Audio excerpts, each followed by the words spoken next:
You may know him as Muhammad Ali, but the greatest boxer of all time was born Cassius Marcellus Clay, Jr. in Louisville, Kentucky on January 17, 1942. When Cassius was 12 years old, he experienced a moment that changed the course of the rest of his life. His red Schwinn bike was stolen. The police officer he reported to saw how angry he was, so Officer Joe Martin offered to teach him how to box at the Columbia gym. It quickly became his passion, and by 1960 he was competing in the Olympics and won the gold medal for the light heavyweight division. At age 18, he decided to go pro. Another life-altering moment came on August 28, 1963, with the March on Washington.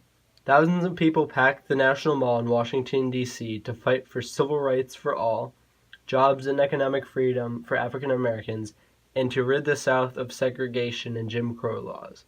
It was the day Dr. Martin Luther King Jr. delivered his famous I Have a Dream speech. Critical to the civil rights movement was President John F. Kennedy, who was assassinated that same year on November 22, 1963. The Civil Rights Act Kennedy and King fought for finally became law under President Johnson in 1964. This helped pave the way for the future for Muhammad Ali to be in the spotlight for his sport, and also gave him equal rights. While the fight for civil rights swirled around him, Cassius Clay continued to fight in the ring. He took on the reigning heavyweight champion, Sonny Liston, on February 25, 1964, with the 22-year-old Clay defeating his favored counterpart for the title. Throughout his early life, Cassius Clay suffered racial discrimination and took notice of a group called the Nation of Islam. The day after winning the heavyweight title, he joined the group. The Nation of Islam was an African-American political and religious group led by Elijah Muhammad. The group practices the Muslim religion, but they preached economic independence for African Americans and required strict rules for members, including no smoking, drinking, gambling, drugs, or adultery. Days after joining the Nation of Islam, he announced that he had changed his name to Cassius X because he saw Clay as his slave name. The leader of the Nation of Islam, Elijah Muhammad, then gave him the name of Muhammad Ali. In Arabic, Muhammad means worthy of praise, and Ali means most high. Soon after, Malcolm X left the Nation of Islam. Malcolm X had been a close friend to Ali and had encouraged him to join the Nation of Islam, and that is where Ali remained even though his friend had left. Ali chose to shun Malcolm X. While Ali was absorbing himself in his new religion, the Vietnam War began, and Ali was required to take the mental aptitude test. It would determine where the Army would place him when he was drafted. Ali failed, testing in the 16th percentile, well below the minimum requirement of the 30th percentile. Minimum was later lowered to the 15th percentile, making him eligible for the draft. Things were about to grow more volatile in his life. On February 21, 1965, Malcolm X was killed in Harlem by 3 members of the Nation of Islam.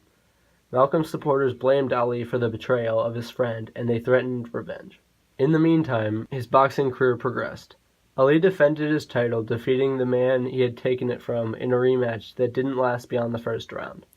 Soon came the Army calling. In February of 1966, he was told to prepare for war.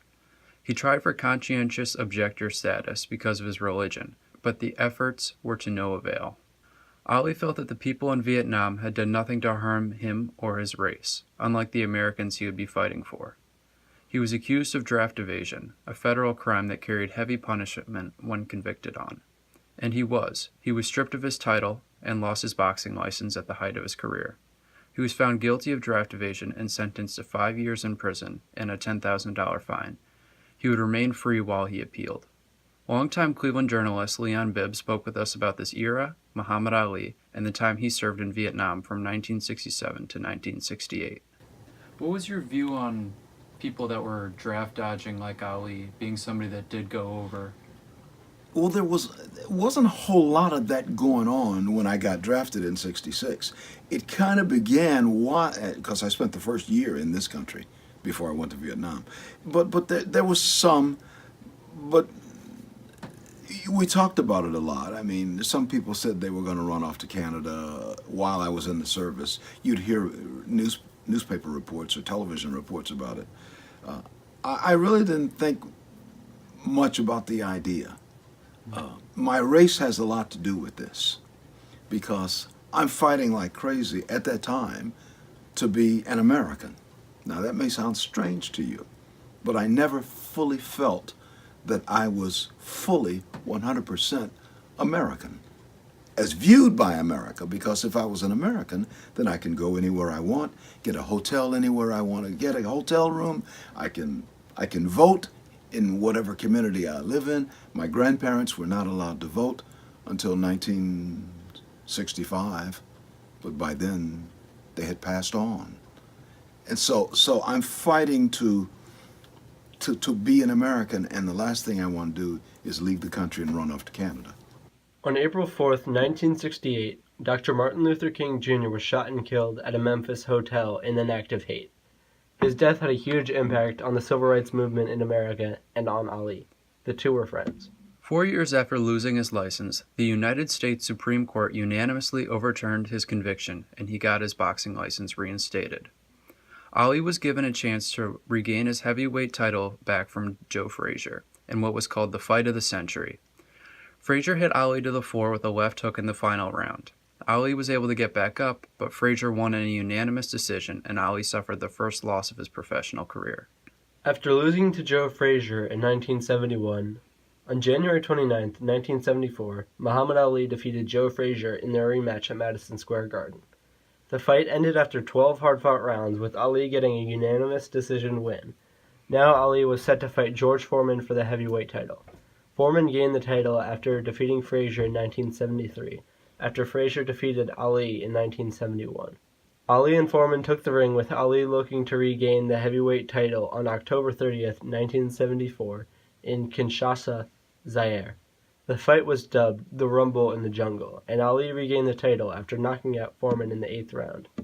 After regaining his title against Foreman, Ali would go on to fight Joe Frazier for the finale of their trilogy in the Philippines, in what was dubbed the Thrilla in Manila. This fight lived up to the previous two fights between these bitter rivals, with Ali winning by a technical knockout in the 15th round. In 1978, Ali was aging and lost to Leon Spinks in a 15th round decision. Later in that year, Ali beat Spinks in a unanimous 15th round win, making Ali the first person to win the World Heavyweight Championship 3 times. After the fight, Ali announced his retirement. Ali then came back from retirement to fight Larry Holmes in 1980. Ali lost to Larry Holmes in his first fight back from retirement. His next fight was in 1981 against Trevor Berbick. Trevor Berbick would beat Ali in a unanimous 10-round decision. The fight would prove to be Ali's last. Ali announced that he had been diagnosed with Parkinson's disease. This came only 3 years after his retirement. Former Cleveland Brown and friend of Ali talked with us about Muhammad. He was the fastest, the most articulate, the most eloquent, and again, so sad, to me at least, almost tragic, although I love his spirit and energy and positiveness that he went through, the kind of tough hand he was dealt. But the things that we all came to fall in love with him about, the dancing, the talking, the speed, the agility, and for at the end to really have none of that, the 180-degree spectrum of those emotions and abilities really was tough to watch. Well, we can go back to some of the civil rights things, like here in Cleveland with Muhammad Ali, Jim Brown. They were the pioneers of it. Then for him to kind of be in Northeastern Ohio in the early days of the 60s talking about civil rights, and then for my path to kind of take me from Northeastern Ohio down to South Florida, and then to be neighbors with him and to be at his boxing gyms, and to be with Angelo Dundee, an amazing, God bless, amazing, great man also, you know, to be able to just have dinner with him, go down to the gym with him, have lunch with him.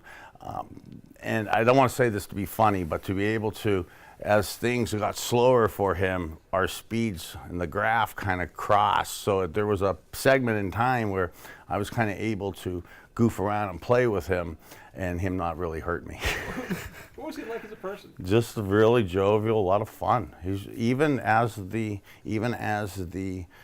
disease started gripping and deteriorating his body more, you could still sense the fun with him. Sports Illustrated gave Ali the Sportsman of the Century in 1999. 6 years later, he was awarded the Presidential Medal of Freedom by George W. Bush.